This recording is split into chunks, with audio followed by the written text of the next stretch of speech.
Parce qu'un nice guy, il build up la frustration à l'intérieur de lui.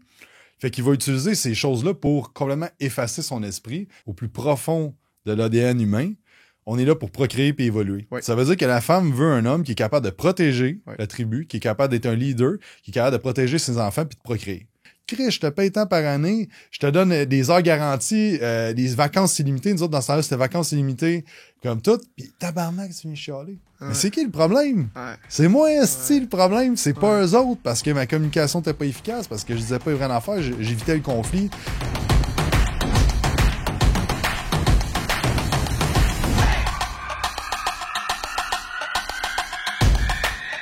Bienvenue au podcast Motivant sans bullshit. L'endroit où je motive les jeunes hommes qui veulent acquérir un physique et un mental de spartiate pour réussir leur but et vivre une vie plus épanouie. Sans plus attendre, voici l'épisode d'aujourd'hui. Donc, salut tout le monde, j'espère que tu vas bien. Donc, j'espère que tu t'es entraîné aujourd'hui. On est de retour sur un épisode du podcast avec mon coach Jacob Hamel. Merci d'avoir accepté l'invitation. Ça fait plaisir, merci. Merci de m'avoir invité. Ça fait plaisir, super cool. Donc, dans le fond, on s'était parlé à Chamonix, en France, comme quoi, justement, je voulais t'inviter sur le podcast pour parler un peu de masculinité. T'es quelqu'un qui m'a montré beaucoup la business dans le monde de l'entraînement. Puis j'aimerais ça qu'on parle un peu par rapport, justement, à toi, comment, justement, comment passer d'un garçon à un homme, pourquoi faut pas être un nice guy, pourquoi c'est vraiment la mauvaise chose, faut vraiment éviter ça d'être un nice guy, pourquoi il arrive toujours dernier. J'aimerais ça avoir un peu de ton feedback par rapport à ça. Donc voilà, c'est pas mal ça. Ok, Ouais. cool. Tu sais, à la base, il faut comprendre que first, je veux juste commencer avec ça, que je suis pas un expert sur le sujet, c'est mes expériences. Puis Ouais. pourquoi que je connais le syndrome du nice guy? Parce que je l'ai été 3/4 de ma vie, tu sais. Fait que c'est pour ça que je sais à quel point que ça peut être lourd et pas le fun de vivre comme ça. Puis à quel point que ça nuit à ta progression, puis ça nuit aux les gens autour de toi, puis ça nuit à l'impact que tu peux avoir dans la société. Fait que c'est ça, tu sais, à la base, il faut juste comprendre que souvent, on va se dire comme, OK, ben, faut que tu sois un bon gars dans la vie. Oui, mais non. Puis je pense que, pourquoi qu'on s'est mis à parler de ça? Parce qu'il y a du monde qui disent que tu fais de la masculinité toxique. La mascutox. Toxique. C'est tellement un mot qui est trendy présentement. Puis quand tu demandes au monde, mais qu'est-ce que ça veut dire réellement la masculinité toxique? C'est comme, parle contre les femmes, OK? Mais Qu'est-ce qu'il dit contre les femmes? c'est quoi? T'sais. C'est quoi qui est toxique, là? Fait que dans le fond, il y a où la ligne entre c'est toxique ou c'est pas toxique, tu sais? Mais moi, dans ma perception de ça, c'est d'être un nice guy, c'est toxique. C'est pas de dire ce que tu penses, d'être un leader, d'être stand your ground, de dire ce que tu penses, puis d'être vrai avec tes valeurs. Mais c'est tout le contraire qui est d'être un nice guy. Là. C'est ça, parce que la définition, avant tout, c'est quoi pour toi la définition d'un nice guy? Un nice guy, c'est quelqu'un qui va toujours mettre le bonheur des autres avant soi. C'est quelqu'un qui va dire oui à tout. Tu sais, le genre de gars que il va tout le temps dire oui. T'es comme, hey, ce gars-là, il va dire oui à tout. Il est tout le temps là pour tout le monde. Il met toujours le bonheur des autres avant soi. Tu sais, tu veux-tu rentrer plus tôt? Oui. Tu veux-tu rester plus tard travailler? Oui. Tu veux-tu m'aider à déménager? Oui. C'est comme, c'est tout le temps oui. T'es comme, crime, c'est donc bien le fun. Puis en tant qu'employeur, c'est le fun des nice guys au début parce que t'es comme Chris, il est motivé, il veut tout faire puis tout ça. Ouais. Et la même chose avec les femmes. Souvent, les nice guys ont beaucoup de problèmes avec les femmes parce qu'ils disent tout le temps oui. Fait qu'ils se font marcher dessus après, ils se font prendre pour acquis. Moi, c'était ça avec mon ex. Exact. Ouais, c'est ça. Exact. Fait que ça, c'est ça le nice guy. C'est vraiment la personne qui dit oui à tout. Par contre, cette personne-là est pas heureuse. Elle est pas bien avec soi-même parce que le nice guy va toujours voir la vie comme un trade. Donc, il va se dire, je vais être fin avec toi, donc tu vas être fin avec moi. Je vais te donner telle affaire, donc toi, en retour, je vais avoir le retour du balancier. Donc, ce qui arrive, c'est qu'il est tout le temps frustré par rapport au retour qu'il a. C'est comme, t'as sûrement déjà entendu ça, ou t'as peut-être dit ça toi-même. Hey, j'ai tout donné à cette fille-là. Ouais. Regarde comment elle m'a traité. Ouais. Hey, j'ai tout fait pour cette personne-là. Regarde comment elle m'a traité. C'est-tu un manque de communication, justement, un nice guy? 100%. mais ça va plus deep que ça. Mais oui, à la base, il est incapable de communiquer ses attentes, ses besoins, puis il est capable de communiquer réellement ce qu'il pense. C'est le genre de gars que tu dis, hey, on va manger où à soir? Oh, où est-ce que tu veux, ça me dérange pas. Ou toi, tu vas aller où? Oh, moi, ça me dérange pas. Je sais pas, ça me dérange Puis pas. des fois, c'est correct. Tu sais, moi, des fois, je me demande, est-ce que ça me dérange réellement? Est-ce que j'ai une préférence? Je suis comme, sérieusement, à soir, j'ai aucune préférence. Mais c'est que quand tu dis, j'ai une préférence, mais je dis, oh non, Louis, choisis. Puis là, t'es comme sushi, puis je suis comme, ah, ça me tente pas. Ah, Okay, c'est cool, ça. Donc, t'as une préférence, finalement. C'est ça. Mais il va pas le dire, tu comprends? Puis là, il va arriver. Mais là, il va agir. Puis là, c'est là que devient le pattern de passif-agressif. C'est ça, j'allais dire. Et là, ça, c'est de la masculinité toxique pure et dure, le passif-agressif. Parce que d'être passif-agressif, c'est de faire passer les messages de façon sinueuse pour éviter le conflit. Donc, un nice guy, il n'aime pas le conflit, il n'aime pas dire les vraies affaires.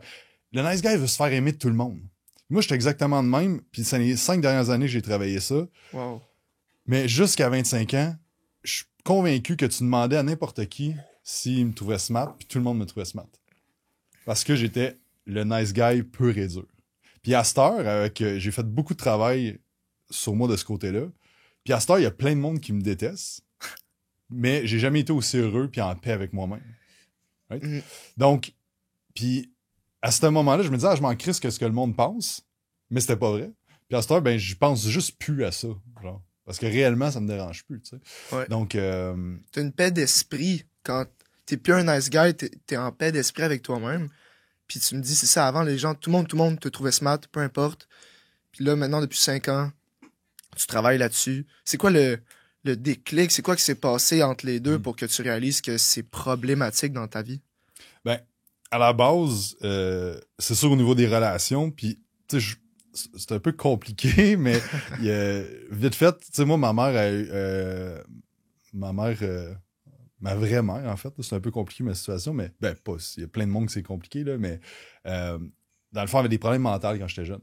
Fait que j'ai jamais eu de figure maternelle. Oui, ma belle-mère est arrivée dans le décor quand j'étais jeune, mais tout ça, mais puis ça part de là. On va juste revenir, qu'est-ce qui fait en sorte qu'on se développe en nice guy? Ça part de la Deuxième Guerre mondiale. Quand les hommes sont partis à la guerre, c'est les femmes qui s'occupaient des enfants. Parce qu'avant ça, t'étais un père, t'avais ton fils, tu l'amenais d'un champ, tu l'amenais travailler, comme il y avait beaucoup de bounds qui se faisaient entre hommes avant. Est-ce que c'était mieux, est-ce que c'était pas mieux? On sait pas, right? Parce que la physiologie était... La philosophie était différente à ce moment-là. Mais ce qui est arrivé, c'est que les hommes sont partis à la guerre pendant la Deuxième Guerre mondiale et les jeunes hommes ont commencé à être éduqués que par les femmes. Donc, il y a eu d'éducation que par les femmes, que ce soit au niveau de leurs parents, que ce soit après ça, tu sais, on s'en va à la garderie, c'est des femmes. On s'en va au primaire, majoritairement les femmes. Au secondaire, on a un peu plus d'hommes, mais majoritairement encore des femmes. Donc, ce qui arrive, c'est que le jeune homme se fait élever par les femmes. Donc, à ce moment-là, il apprend à comment communiquer avec une femme, comment se faire aimer d'une femme. Par contre, c'est une relation très différente d'enseignant à jeune homme de 12 ans qu'une relation entre une femme de 30 ans et un homme de 30 ans. Right? Donc, une relation amoureuse, c'est très différent qu'une relation élève. Donc, on se fait inculquer depuis qu'on est jeune de pas trop faire de bruit, d'être à ta place, d'être respectueux, de pas trop faire, tu sais, de vraiment là être un nice guy, tu sais, sois un bon gars. Puis on inculque des choses comme ça. Et ça fait en sorte que, rendu à l'âge que là, tu commences à rencontrer des filles, que tu commences à avoir des relations amoureuses. Début vingtaine ou... Exact. Au secondaire, ça commence. Et là, ben, ta relation, c'est juste d'essayer toujours de please l'autre personne, parce que c'est ça que tu connais dans ta relation avec les femmes, right? Donc, il n'y a pas d'homme qui nous inculque comment agir avec une femme. De la même âge dans la relation. On n'a pas une figure... On a moins une figure paternelle, en fait, qu'avant la Seconde Guerre mondiale, en fait. Exact. Puis après ça, ben, tu sais, comme nos parents, peu importe, moi, je sais que mon père, il a travaillé extrêmement fort pour bâtir ce qu'il a bâti puis tout ça, mais il était pas là souvent, tu sais. Fait que, puis il y a beaucoup d'hommes, puis c'est normal, là, 50, 60 ans, tu sais, puis à travers ça, dépendant vous avez quel âge. Mais tu sais, il y avait moins d'opportunités que présentement, il fallait travailler fort, puis tu sais, fait que c'est bien correct, mais ce qui est arrivé avec ça, puis tu sais, chaque génération a ses struggles aussi, mais je pense que ce qui fait en sorte que présentement, il y a beaucoup de bons gars, puis il y a beaucoup de bons gars frustrés, il y a beaucoup de dépression, il y a beaucoup de personnes qui sont incapables de communiquer, Ouais. il y a beaucoup d'hommes qui sont malheureux, qui sont suicidaires parce qu'ils sont pas bien avec eux-mêmes. Tu sais. Puis le but, selon moi, de l'humain, c'est d'être heureux dans ce qu'on fait. Ouais, Tu sais. 100%. Fait que c'est ça le problème avec les nice guys, ça vient de là. Puis le problème, c'est que ils gardent tout en dedans d'eux, puis à un moment donné, ils pètent. Mais ils pètent de plusieurs façons. Soit qu'ils vont péter une coche à leur blonde, soit qu'ils vont la taper, soit qu'ils vont se suicider, ou soit qu'ils vont tirer. Ils vont tuer un peu à la Guy Turcotte d'une couple d'années, tuer ses enfants nowhere. Puis personne l'avait vu venir. Pourquoi? Parce que le gars, il aurait jamais rien dit. Il a bottled, ben, tu sais, sûrement qu'il y a une maladie mentale, là. Ouais, non, c'est ça. Mais je mets ça dans un extrême parce que Oui. ces choses-là pour complètement effacer son esprit, puis pas être seul avec lui-même parce qu'il est pas bien avec lui-même, tu sais. C'est fort, ça. C'est vraiment intéressant. On n'en parle pas assez souvent. C'est le sentiment de passive-aggressive. T'as quelque chose à régler envers la société parce que t'as pas le guts, t'as pas le courage de dire ce que tu penses haut et fort. Ça peut être vraiment... C'est ça qui est toxique, en fait. Ça peut affecter tes relations, ça peut affecter justement ta vie, tes dépendances, des addictions que tu peux développer avec ça. Donc c'est ça, on est dans une époque où est-ce que, exemple, dans l'éducation, au primaire, secondaire, il y a beaucoup de femmes qui nous enseignent. C'est une bonne chose aussi, mais en même temps, ça nous prend, pour les gars, une figure paternelle, un modèle à suivre, un exemple, parce que ça va nous forger en tant qu'homme pour notre caractère, pour plein de trucs. Donc, ça peut être intéressant au lieu de suivre, exemple, tu sais, oui, sur les réseaux sociaux, tu peux suivre des personnes, mais quand c'est vraiment dans ta vie, puis tu as contact avec elles, je crois que ça peut être vraiment quelque chose d'intéressant là, pour le développement d'un homme, en fait. Ah, 100%, puis Ouais. ça prend ça, puis c'est pour ça que chaque homme doit faire sa mission de devenir la meilleure version de soi-même, puis d'évoluer, puis de devenir un homme, mais peu importe, il y a du monde qui appelle ça des mâles alpha, whatever, j'aime pas ces termes-là, mais juste comme de devenir juste la meilleure version de toi-même, parce que après ça, il faut redonner aux jeunes hommes, il faut redonner à ce monde-là par le chemin que chacun a fait, tu sais, puis c'est bon qu'on ait des femmes qui nous enseignent puis sont là, puis une chance qu'on a eu tout ça, tu sais. Sauf que c'est comme un genre de balancier que ça prend des deux, tu sais, dans l'évolution du jeune homme, de l'enfant au jeune homme, à l'ado, à l'homme, tu sais. Exact. Puis justement, le podcast, puis je le répète, les valeurs, c'est la discipline, l'honneur, le respect puis le courage. Un nice guy, c'est pas du tout ça, en fait. C'est vraiment des vices. T'as pas de courage, t'as peur de dire ce que tu penses, t'as pas de respect envers toi-même, puis d'autres aussi que ça va déranger. Il y a plusieurs vices avec ça. C'est comme une illusion de respect. Tu dis, je respecte le monde, mais tu parles dans leur dos à tout bout de champ. Tu sais, un nice guy va parler tout le temps. T'es frustré, t'as une frustration intérieure. Exact. Fait que tu dis pas directement, mais t'essaies de passer le message parce que l'humain a besoin de s'exprimer. On a besoin de dire comment qu'on sent, qu'est-ce qu'on pense. Sauf qu'il y a du monde qui vont le faire directement. Il y a du monde qui vont le faire indirectement, qui est l'homo sapiens passif-agressif, tu sais, qui est comme une grosse problématique présentement dans la société, selon moi. Puis c'est ça, selon moi, qui est toxique dans la masculinité. C'est l'homme qui prend pas son rôle d'homme, qui devient pas la meilleure version de soi-même, qui est pas discipliné, qui est pas un pilier dans la communauté, dans la société, pour les gens autour d'eux. Puis tu sais, le nice guy, ultimement, après ça, ben, comme dans ses relations, ça va pas bien sur le long terme.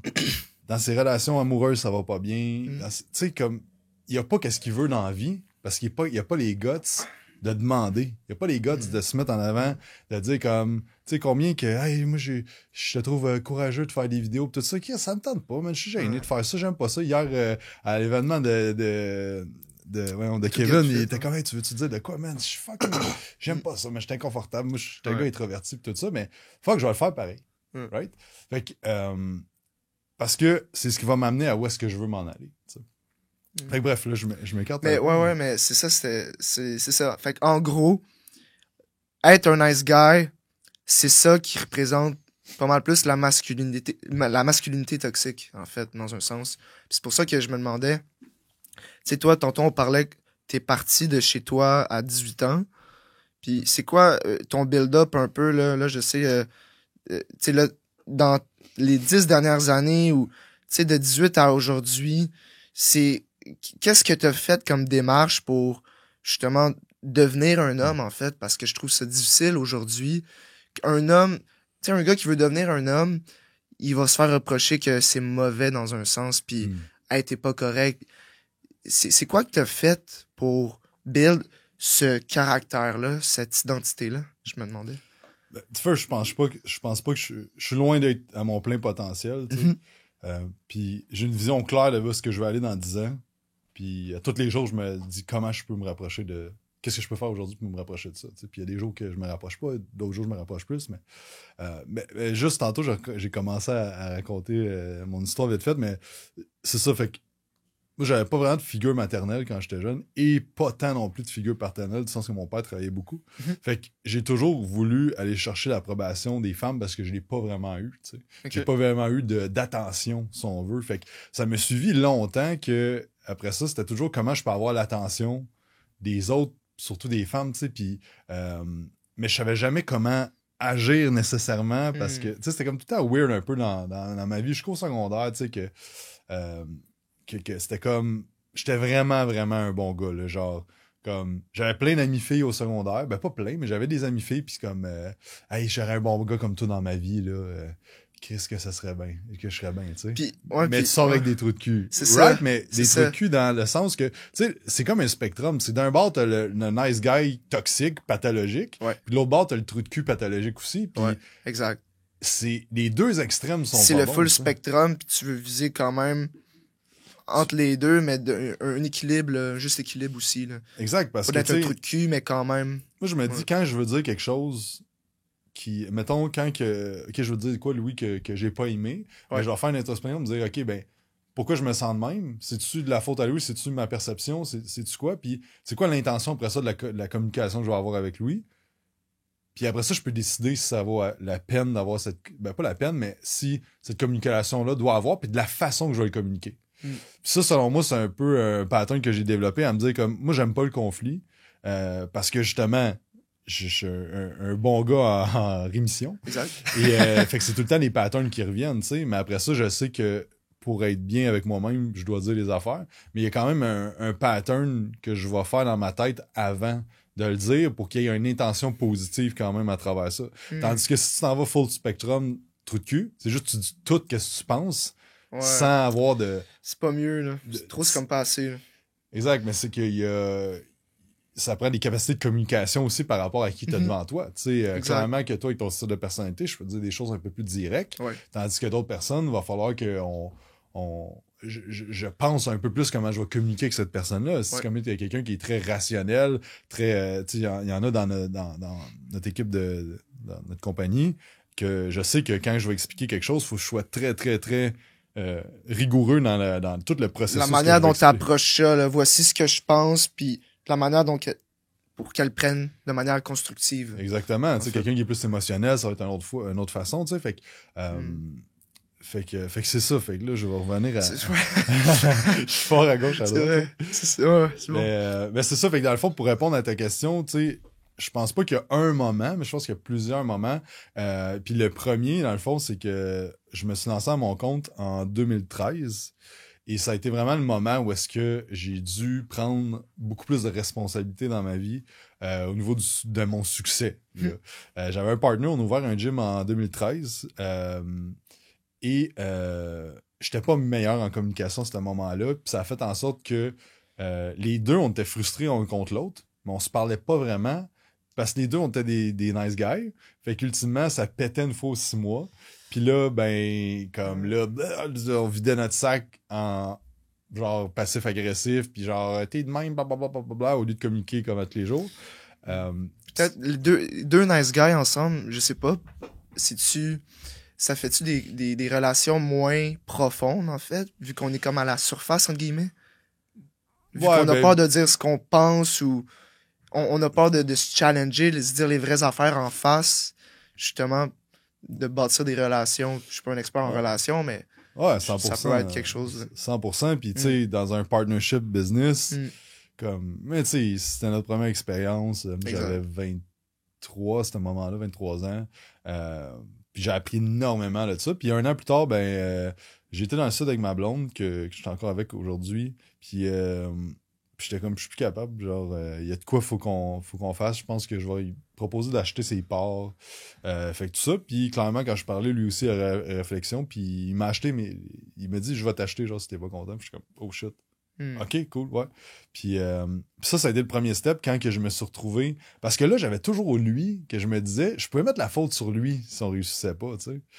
Comme, c'est parce que moi, je fais mes affaires, mais lui, il fait pas. Fait que j'avais quand même pas responsabilité à 100% de mon succès.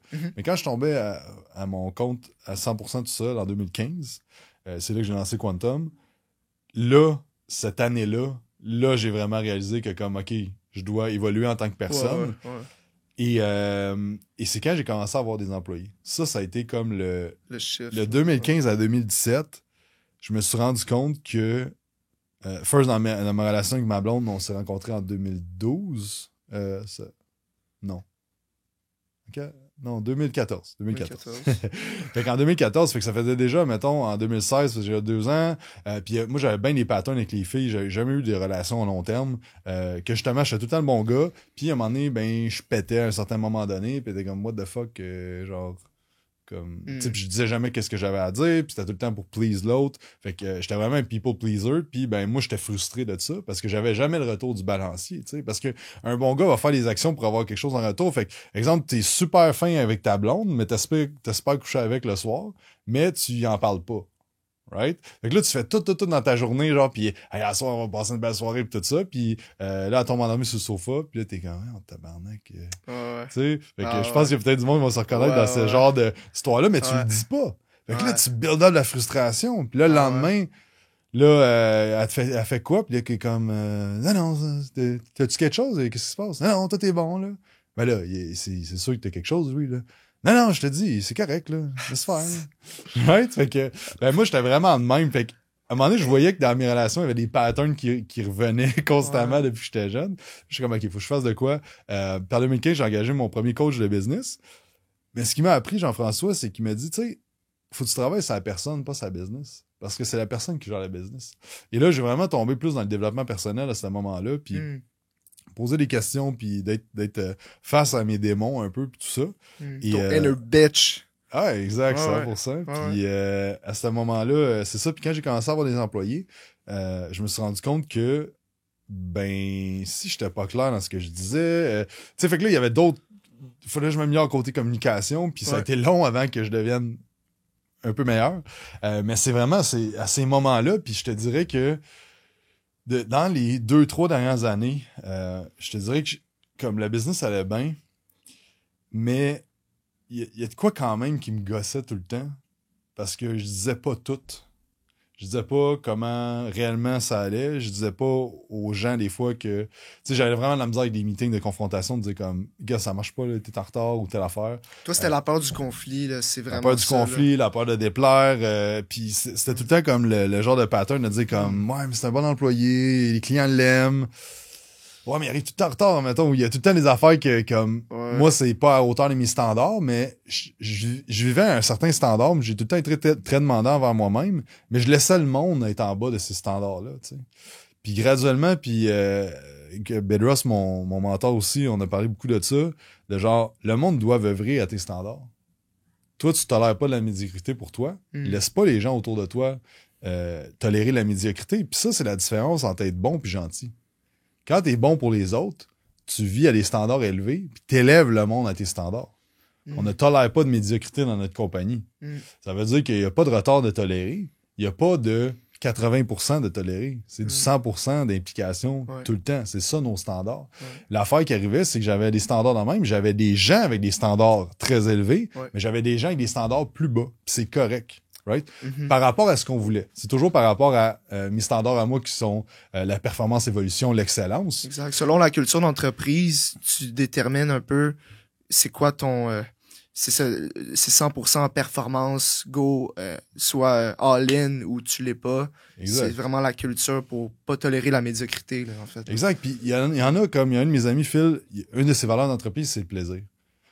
Puis c'est vraiment cool qu'est-ce qu'il fait avec son équipe, ils vont faire des sorties, ils vont jouer à des jeux, des affaires en même, mais moi, le côté business, c'est de la performance.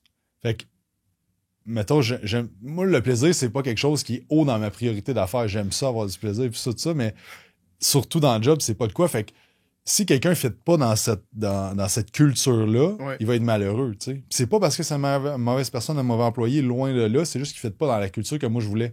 Sauf que moi, j'avais ça que je voulais, mais j'essayais de please tout le monde dans la compagnie. Mais il y en a qui étaient pas bien dans ce qu'on essayait de créer, tu comprends? Mais là, j'essayais de... Ah, ben, prendre des vacances, là. Là, je gossais, mais ce que je me suis rendu compte, c'est que là, les gens, mon leadership team, il y en a une couple qui sont encore là maintenant, à un moment donné, PA que tu connais bien, il est comme, là, faites quoi parce que là, moi, je suis en crise, là. Moi, je suis plus capable, là. Parce que lui, il se tenait à mes standards. Puis il y a d'autres personnes qui se tenaient à mes standards, mais il y en a d'autres. Fait que ce que ça a fait, c'est que là, j'évitais le conflit. Mais je créais encore plus de conflits et de chaos dans la compagnie. Parce que là, les gens que j'essayais de please, ils étaient frustrés parce que je les pleasais pas assez. Finalement, ça frustrait tout le monde. Tout le monde était frustré.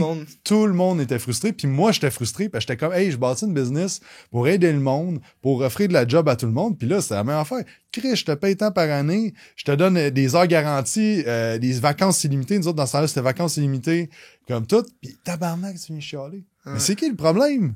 C'est moi, le problème. C'est pas eux autres parce que ma communication était pas efficace, parce que je disais pas les vraies affaires, j'évitais le conflit.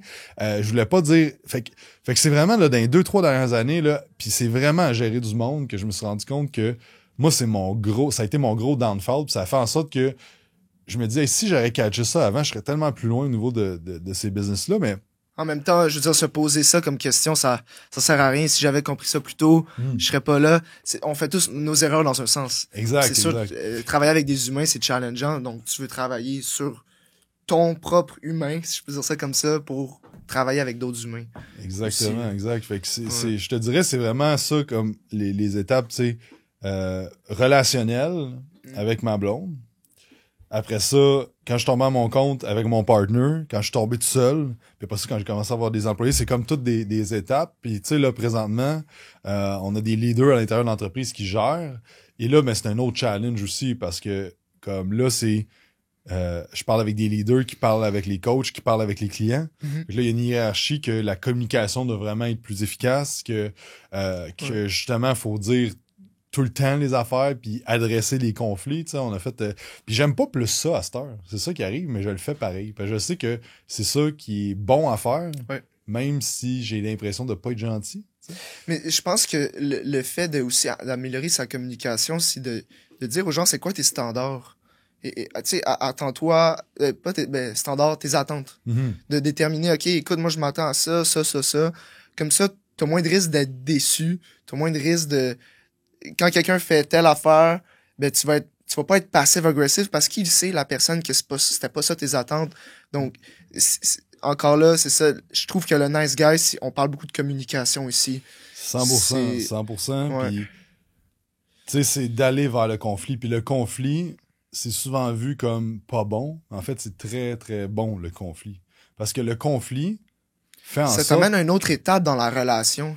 Exact, en fait. Exact. Puis si t'as pas de conflit, c'est parce que t'évites, tout simplement. Tu sais, quelqu'un qui dit « Hey, ça fait 10 ans que j'étais avec ma femme, puis on s'est jamais chicané. Oh. » Fuck you, man. Fuck you. Ouais. C'est sûr que t'es frustré en crise à l'intérieur de toi, puis qu'il est frustré en crise à l'intérieur de toi. Puis ça, c'est le genre de relation qu'à un moment donné, ta femme te trompe. Puis là, t'es comme « Je fais tout pour toi. » À part communiquer. À part dire tes attentes. À part dire qu'est-ce qui te fâche, qu'est-ce qui te fâche pas, comment tu te sens par rapport à ça, puis d'exprimer. Puis tu sais, c'est drôle parce que là, je rentre peut-être sur un terrain glissant, mais pas, on s'en fout. Tu sais, les femmes, là, ils vont dire quelque chose qu'ils veulent chez un homme. Sauf que quand ils ont ça chez l'homme, ils vont pas vouloir de cet homme-là. Genre, moi, je veux un bon gars qui va me respecter. Puis je suis all pour le respect, là, 100%, là, mais c'est plus qui va être là, puis quand t'es ce gars-là, les filles te disent « Hey, je serais donc bien avec un gars comme toi. » Du moment qu'elle a, ce gars-là est désintéressé. 100%. Pourquoi? Parce que dans l'ADN, au plus profond de l'ADN humain, on est là pour procréer et évoluer. Ça veut dire que la femme veut un homme qui est capable de protéger la tribu, qui est capable d'être un leader, qui est capable de protéger ses enfants puis de procréer. Puis d'amener du pain sur la table pour nourrir la famille. Donc, ça, un nice guy, un gars mou, là, il y a pas ça, là. Il prouve pas qu'il est capable de faire ça. Donc, c'est de te nuire complètement dans tes relations si tu essaies d'être un people pleaser. Puis je dis pas d'être un trou de cul, c'est pas ça. Faut toujours avoir une intention positive, selon moi, quand on dit quelque chose. Il y a toujours une façon d'amener, peu importe qu'est-ce que tu veux dire, mais c'est de pas être ce gars-là. T'sais. Tu te fais beaucoup plus respecter parce que tu as une colonne puis tu dis justement les vraies choses. Puis je trouve que le fait d'être un nice guy dans un autre angle, exemple, toi tu parles dans une relation, quelqu'un qui est pas dans une relation puis qui est nice guy, exemple avec toutes les filles, il va embarquer dans le friend zone. Il va toujours se faire friend zone. Ouais, les gens vont pas le voir comme ah ben il y a pas de colonne, il est mou. Je le fais pas confiance entre guillemets parce que des choses que j'y demande, hey, à soir tu veux-tu faire ça si tu veux. Hey, on fait ça ce soir, ça me dérange pas. Hey, ça tente-tu? Je sais pas. C'est ça, il y a rien qui aboutit. Donc, il y a beaucoup de friend zone là-dedans. Puis, c'est ça, là. Puis, souvent, les bons gars, tellement qu'ils sont pas bien avec eux autres, ils vont souvent vouloir aider tout le monde. Pour avoir le sentiment qu'ils contribuent, mais c'est souvent eux autres qui ont le plus de misère. Fait que, dans un moment dans ma vie, je voulais vraiment aider tout le monde. Puis, même dans le coaching, tu sais, je coachais beaucoup dans ce temps-là. Puis, tu sais, je rentrais un peu plus, tu sais, dans qu'est-ce qui est mindset, psychologie, pis tout ça, puis j'essayais vraiment d'aider le monde, mais dans le fond, là, j'essayais de m'aider. C'est vraiment parce que moi, j'étais pas bien avec moi-même. Fait que j'essayais de sauver tout le monde, puis c'est pour ça que je dis souvent le coach qui veut régler ses problèmes en aidant d'autres personnes, en fait. Exactement. Puis, tu sais, j'ai dit plusieurs fois, mais tu sais, aide-toi en premier avant de vouloir aider tout le monde, tu sais. Ça a l'air super niaiseux, là. On l'a entendu 1000 fois, mais tu sais, quand l'avion a crash, ben, tu mets ton masque avant de mettre le masque sur quelqu'un d'autre, mais c'est l'analogie de la vie, là. Faut que tu t'aides à la base, tu sais. Fait que, mais le nice guy aussi, des fois, il va sortir avec des filles avec énormément de problèmes parce qu'il va vouloir régler ces problèmes-là.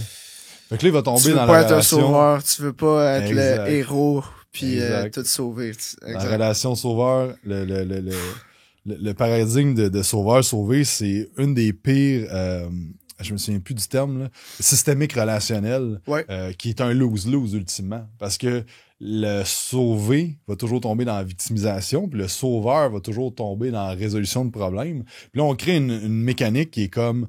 Ça grige l'énergie constamment, au final. C'est plus une relation d'amour, entre guillemets, c'est une relation de psychologue à son patient, puis de... Exact. On voit ça des fois, genre mentor-mentoré, une genre de relation, t'es comme, tu regardes la fille puis le gars, t'es comme, c'est weird, on dirait leur relation comme supérieure-inférieure, mais sauveur-sauvé, c'est juste que la relation va juste dans un sens. C'est le sauveur qui essaie de régler les problèmes de la personne, et là, ben, la personne se victimise, et veut pas, la victime a de l'attention, tu sais.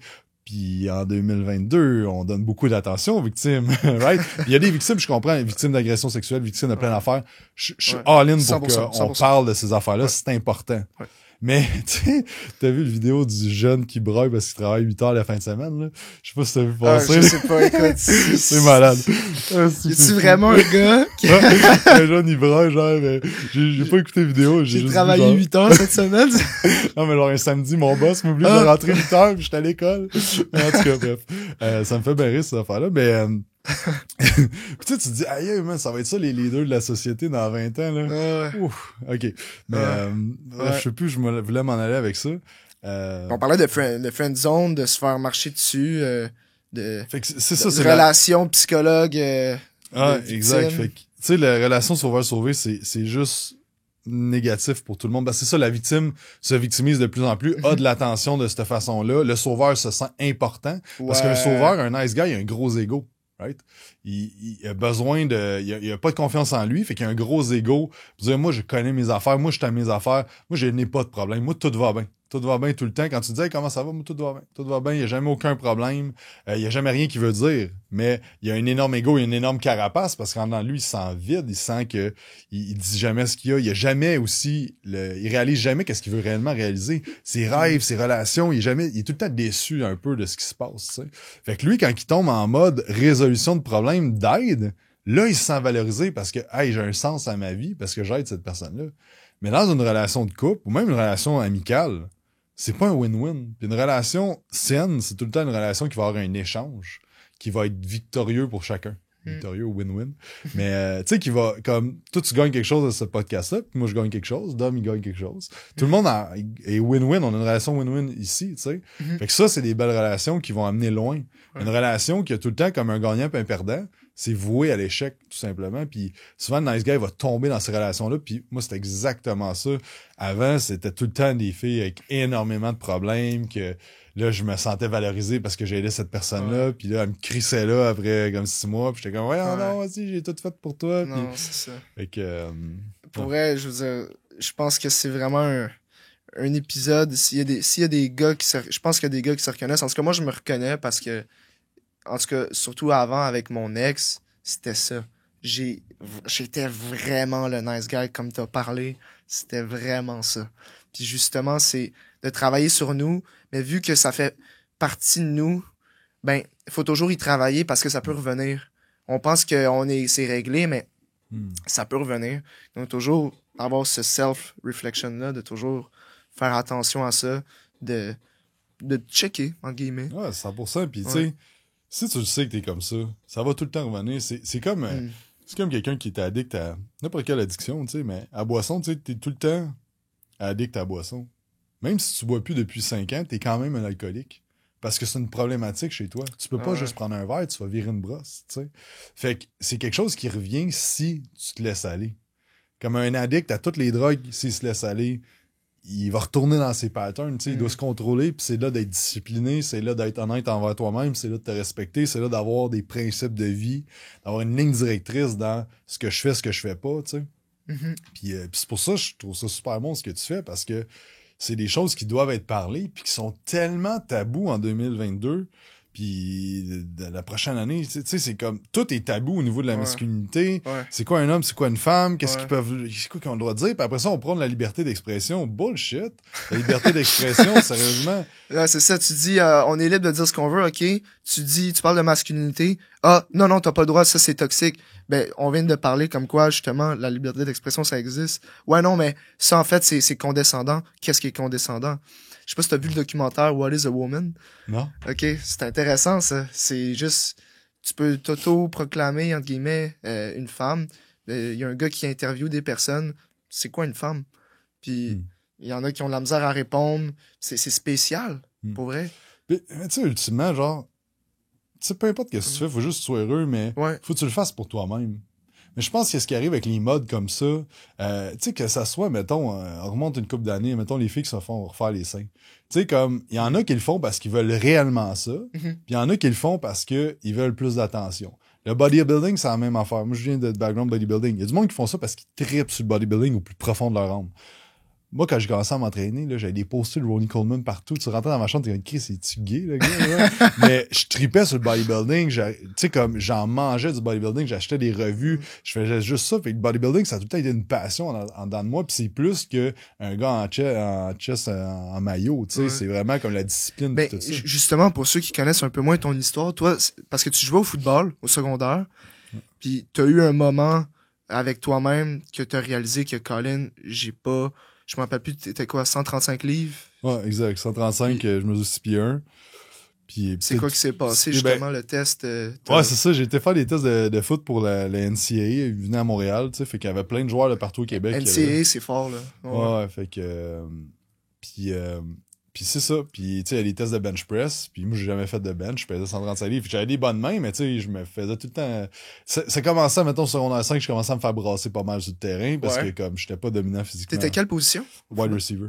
OK. Fait que j'avais des bonnes mains, je courais vite. Tu courais vite, ouais. Puis j'étais grand. Fait que, sauf que quand j'avais un safety ou un DB qui était quand même un peu plus massif ou un linebacker qui me pognait sur le side, c'était pas le fun. Fait que, c'est le cas-là, c'est foot. Mais c'est ça, fait que sur le bench, dans le fond, il y avait un 185 livres, 135 puis 95 livres au bench. Puis, dans le fond, il disait, tu sais, allez où est-ce que vous voulez. Fait que la majorité de mon équipe allait vers le 135. Je suis comme, y aller. Puis j'ai jamais été capable de décoller à bord, genre. Fait que là, c'était full, sais, le coach était comme, va sur l'autre, genre. Fait que j'étais comme, je me sentais full diminué. Shit, Fait que là, je vais sur l'autre, puis là, dans le fond, sur 95, j'ai fait 3 reps. La 4e, me l'ai écrasé sur le chest, ça a jamais remonté, tu sais. Fait que là, ça a été comme un coup de dire, comme, tabarnouche, j'étais genre avec des gars qui mesuraient 6, 5 pieds 4, puis j'ai rien contre des gars plus petits, mais, tu sais, ils étaient encore plus mecs que moi, plus, tu sais, fait que j'étais comme, c'était un peu dur, puis justement, ils ont on avait fait une pesée puis une mesure devant tout le monde, puis je me pesais pas vraiment, mais j'ai vu ça, je pense que c'était 137, peut-être, dans ce temps-là, genre. Là, j'étais comme... 6 pieds 1, 137, c'est pas gros, là. Ah, c'est ça. Fait que là, c'est là que j'ai commencé à m'entraîner. Je me suis dit, regarde, puis j'ai pas été repêché pendant tout là-bas. Là. Fait que c'est ça. Puis après ça, ben là, c'est ça. Je me suis dit, il faut que je commence à m'entraîner. Je voulais aller jouer au cégep. Puis j'ai été repêché pour... repêché. Je pense pas qu'il y avait tant de j'ai rentré. Sélection. C'est ça, il n'y avait pas grande sélection. Là.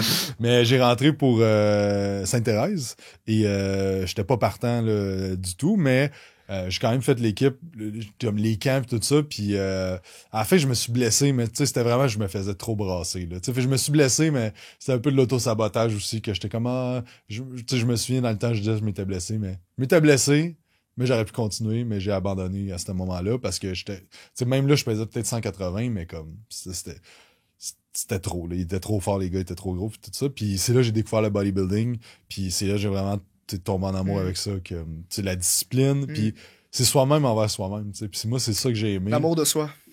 Exact. Puis c'est la seule personne que j'ai à battre, c'est moi-même. C'est ça que j'aime de la business, parce que moi, je m'en fous complètement de tout le monde, les compétiteurs, entre guillemets. Moi, je fais mes affaires. Ouais. Puis c'est juste moi que je peux améliorer. C'est juste ma business que je peux améliorer, tu sais. Fait que c'est ça, le bodybuilding. En 2021, j'ai fait ma première compé. 2021? 2011. 2012. Okay. 2012, la première compé. J'étais junior poids lourd dans ce temps-là. J'ai rentré à 195 sur stage. Puis j'ai fait un autre en 2017. J'ai rentré à 212, 213. Et quand même, t'as pris de la masse là, par rapport au 135. Ouais, j'ai monté à 249,5. Donc ça, c'est en combien de temps? Tu t'es entraîné combien de temps pour passer de 135 à 213, 200 quelques?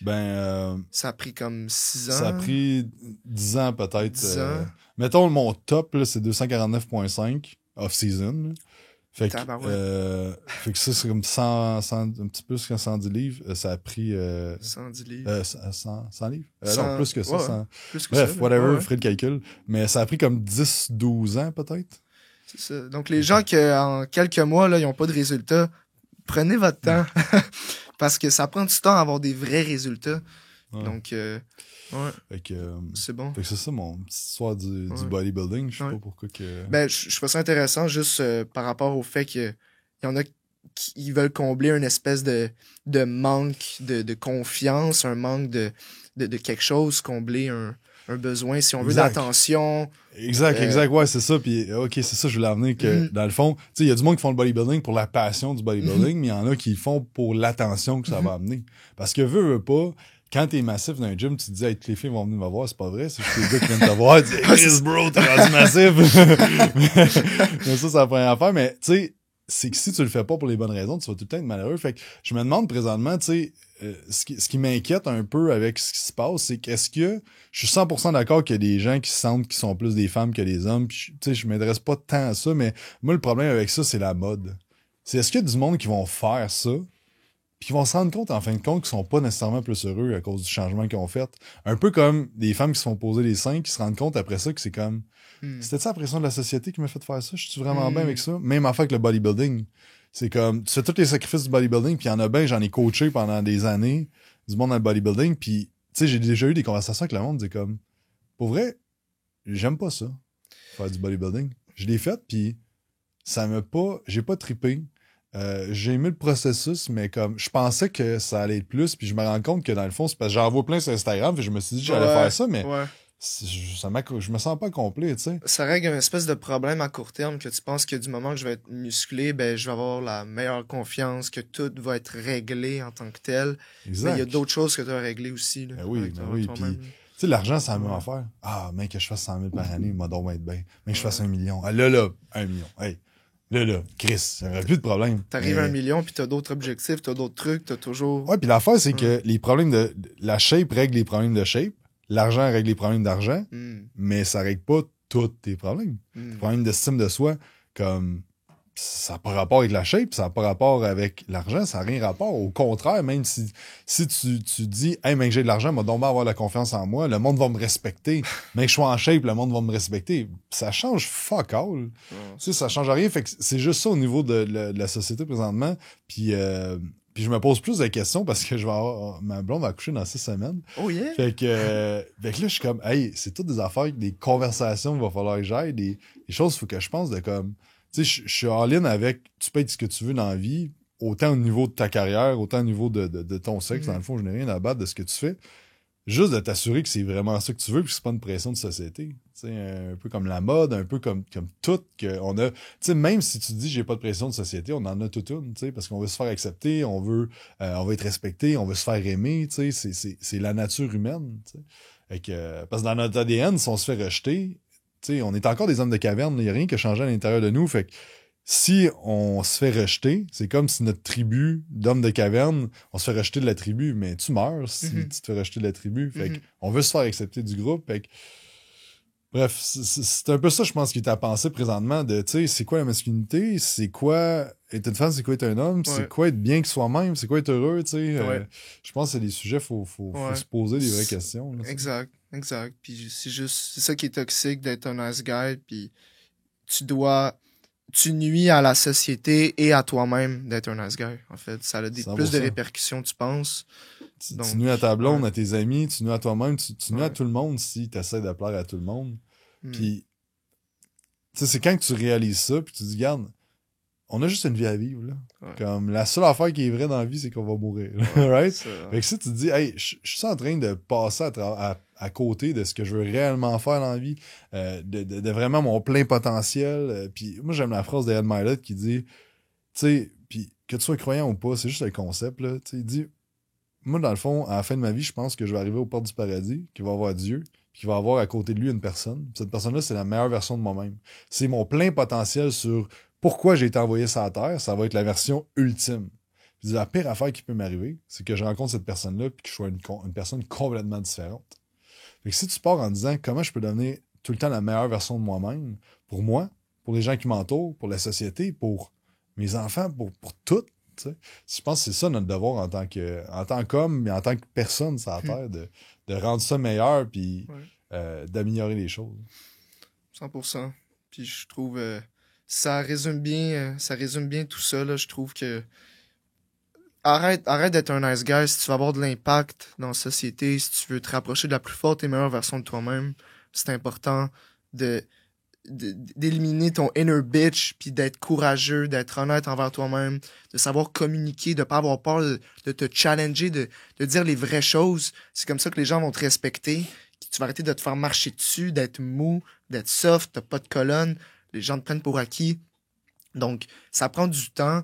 Comme t'as mentionné, il n'y a pas un événement qui a fait en sorte que c'est le temps de man up. Il y a plusieurs choses dans ton background qui ramènent toujours à « OK, il faut que je m'améliore. OK, ça, OK, il faut que je m'améliore. » Donc, toujours avoir l'esprit de compétitionner contre toi-même, pas les autres, pas les compétiteurs.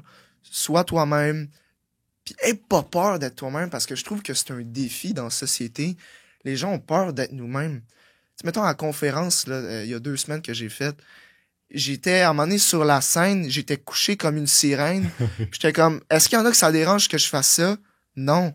Puis je m'en fous que ça te dérange aussi. Parce que je suis moi-même. Puis quand t'es toi-même, tu gagnes. Tu peux jamais être perdant. Puis c'est ça qui est puissant, tu sais. Ouais. Fait que, tu sais, souvent, ce qui empêche le monde qu'on soit soi-même, je vais m'inclure là-dedans, c'est qu'on a peur de ce que la personne va dire. Mais tu sais, on se fait tout le temps des scénarios, là, genre, mais j'ai dit ça, on va me dire ça, là, on va dire ça, là, si, ça. Puis, tu sais, des fois, mettons, c'est arrivé des fois que je vais dire de quoi à quelqu'un, puis là, j'ai un peu peur de quand la personne va réagir, j'appréhende ça un peu. Puis genre, hey, tu sais, quand t'as dit ça de cette façon-là, tu sais, j'aimerais juste ça comprendre, tu sais, c'est quoi tu voulais me dire de...